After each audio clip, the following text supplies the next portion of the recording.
Now let us look at the demo for this lesson. I have improved the look of our example here using CSS. This example continues from our servlet lesson. I'm going to demonstrate the flow to manage the movie information. This page is to demonstrate session tracking using JSP. I will enter my name and it should appear in other pages.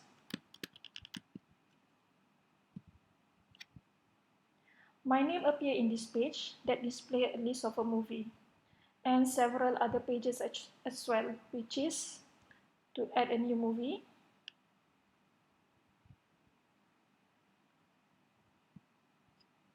to view the movie, and to edit the movie.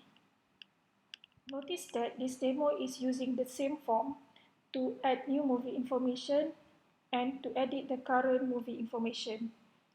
This is the form that will edit the current movie information, and the same form is used to add a new movie information.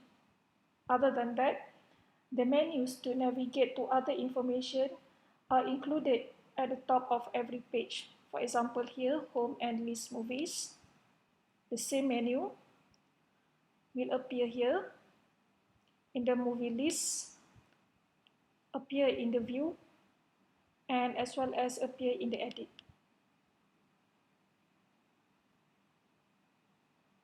The pages are interacting with the servlet and other Java classes at the back end to save this particular information and also to retrieve all the movie information from the back end.